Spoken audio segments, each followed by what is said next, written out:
Hello and welcome back to another episode of Dead Knitter Society, the Knitting and Grieving podcast. My name is Mira, and this is my little corner of the internet where fiber arts and grief intersect. So I don't like the glare on my glasses, so I'm not going to be able to actually see what's going on, but whatever. So yes, indeed, Memorial Day, not being a regular work day, did impact my recording schedule. But that's okay because we're doing it now, and good is better than perfect and not done. So yeah, Mom has been gone for 11 months as of Monday. Big old feelings about this. I've been attending a grief group for adult children, bereaved adult children. And so we'll meet tonight, and typically that's for the first year. And I do this year of marking month by month. It reminds me a little bit of when my kids were little, and people would ask, how old are they? 18 months, 21 months. But at some point you start to talk in years. And I feel like this is a little bit like this first year is months. But at some point it will become Mom has been gone for X number of years, which, what even is time? But mainly, I think right now I'm grieving so much the stuff that she's missing. Watching, my son on Memorial Day was, marching with the high school band and doing scout cemetery ceremonies, and is just looking so grown. And my daughter is flown she's an independent adult, and Mom is missing that, and that makes me miss her more. Because having someone to share this stuff with as a mom, I miss having my mom to relate to about my mothering. I also miss that, you guys, I can't figure out this pattern, and I think I'm just going to have to swatch and play until I don't know if you can see, it's so subtle. And I really think those are just pearls, but the knitting is so fine and the garment is old enough that the stitch definition isn't quite so clear. I really think they're pearls. So I think I'm just going to have to swatch and play and figure it out. Or were they increase and then a decrease right by it? We're going to put the glary glasses on again.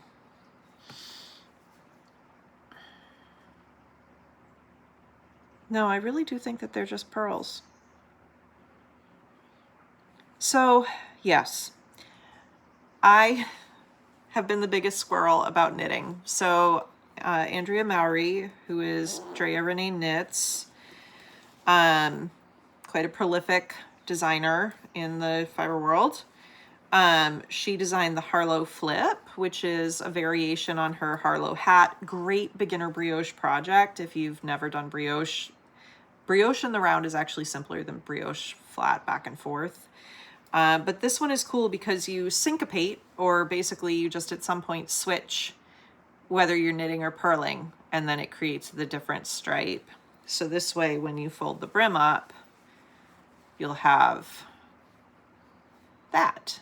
And then on that side, you get a different, so it's like two hats in one. And it's cute, and I got a kit for it on an impulse. I think I'm grief spending.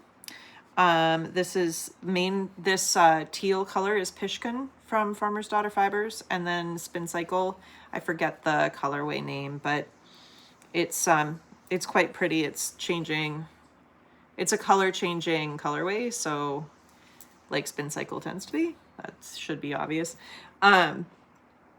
So I did not finish it in time for the challenge. It was supposed to be cast on last Thursday, which I did, but late in the day because I was busy.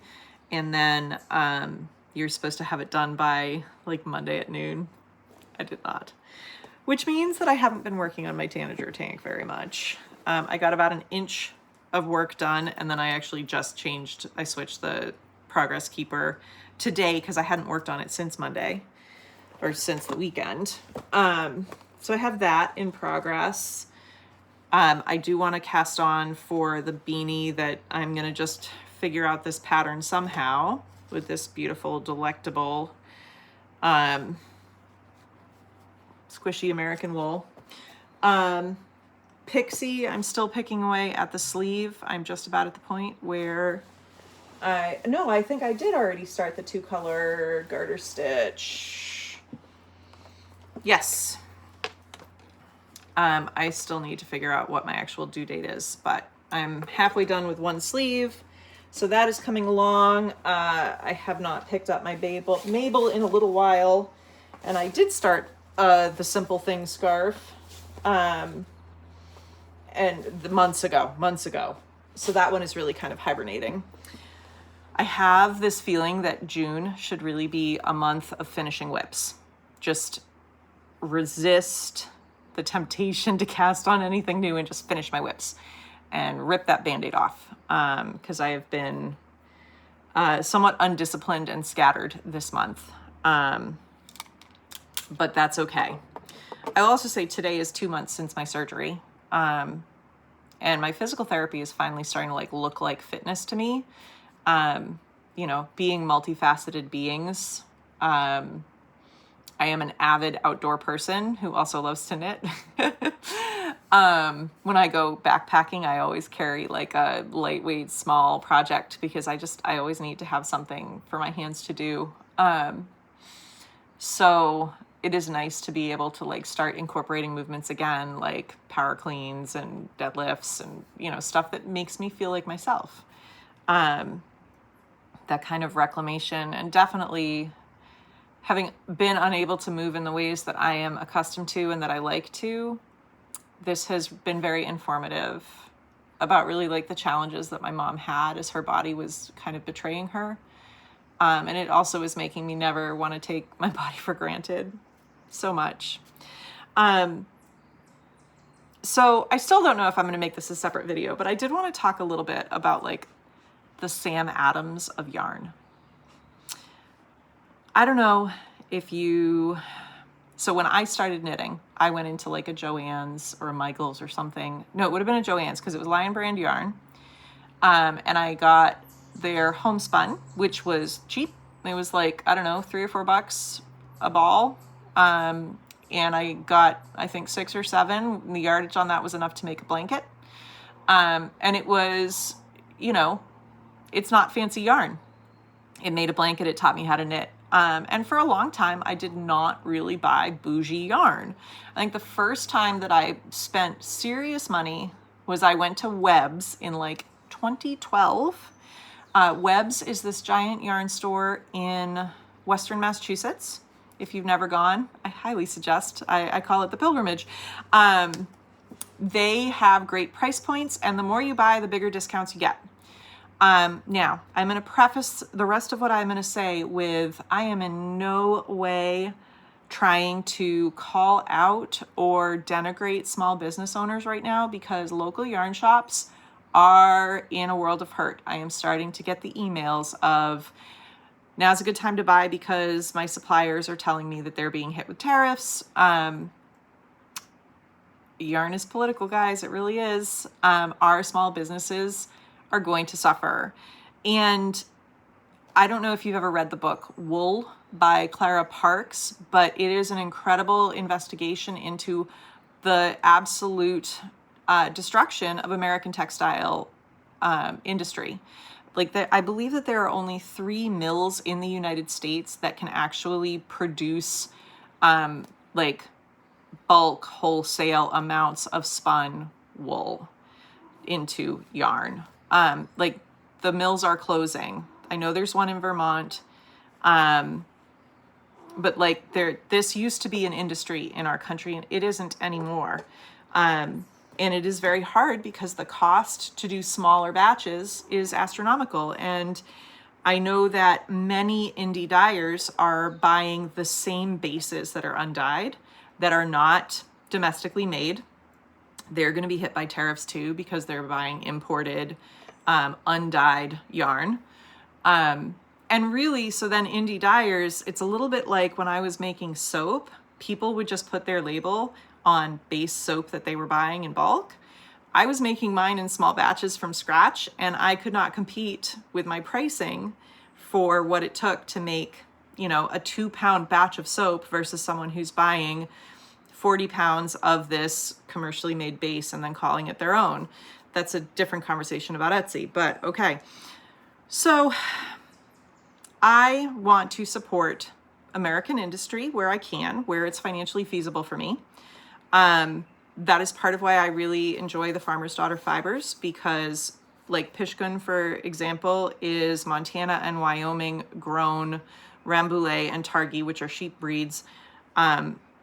This wool was, the sheep were bred and raised in the States, and then she ships it to domestic mills and then dyes it in-house. And it is a little bit of a premium, but not so much that I'm like, I just can't do that. Maybe I'm not going to make a whole sweater with this, or maybe I wait until I get, you know, enough tokens from my subscriptions to get a nice fat discount. But, you know, this Beanie Brigade, this one is American wool. And that's a $30 skein. When you are buying this much for a sweater, it really adds up. So enter what I call the Sam Adams of yarn, Malabrigo sock. It is kettle dyed, so it looks quite like this, but because it's done in batch, and Clara Parks actually talks about Malabrigo. She went to see where it's dyed, I think, in her book, Wool. I cannot recommend that book enough. It was so good. Because it's kettle dyed, it has kind of this tonal variegation.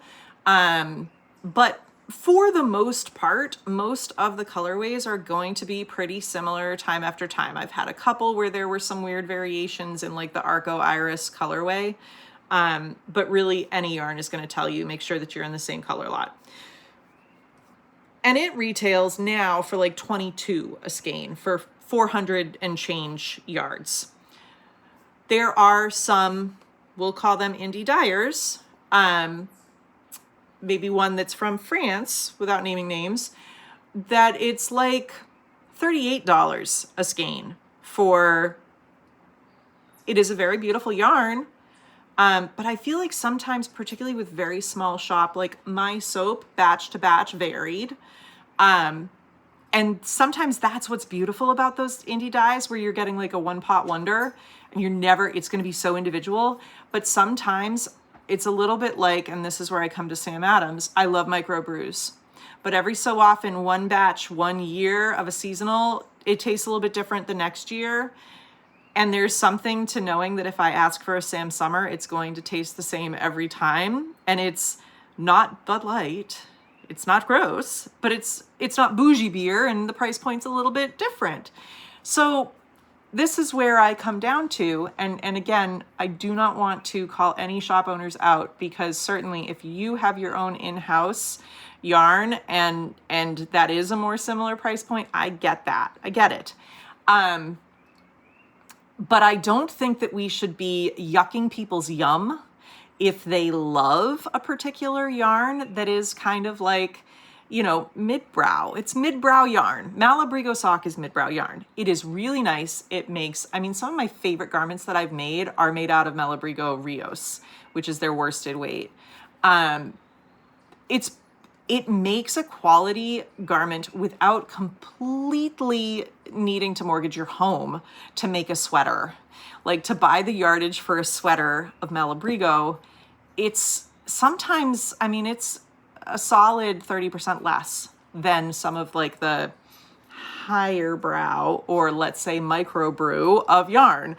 And I just feel like, particularly with Joanne's closing, that I am afraid that a fiber art that is already, I wouldn't say dying, but like the industry is suffering, and it is becoming something that only affluent people can afford to do. And there is so much, there's just so much benefit to being able to make things. I'm sorry, in the apocalypse, I'm going to be able to like make socks. It might take me a little while. I'm slow. But you know, I think to my mother's stories of learning to, she learned to knit before she remembered, because post World War II, they could not get new things. And during World War II, when she was a toddler, her mother would take the wool ticking out of the mattresses and finger spin it to darn their socks and underwear and to repair things. And, you know, these were vital skills. And there is still the itch that it scratches in the brain to be able to create things with your hands, beautiful things, gestures of love. And I don't want to see people be priced out of having that enjoyment and that accomplishment, you know? So I don't know what the answer is, but I will say local yarn stores, if you're listening, I do love me some Malabrigo sock. I also do love indies, and I know that right now it's so hard to keep, like, buying stuff is hard because you gotta move it. You gotta move it. And I really, I'm concerned for my friends who own stores. I know several, and I just want to see our industry and our craft continue in these times. But at the same time, I also want to see people who maybe this $30 skein is way out of their budget, and how can we make sure that we're making crafting accessible and intersectional and available to anyone who wants to tinker around with some sticks and some string. So those are my thoughts for today. I will see you guys next Monday. I love you. Thank you for being here. If you like my content, please like and subscribe. And I will see you in the next episode.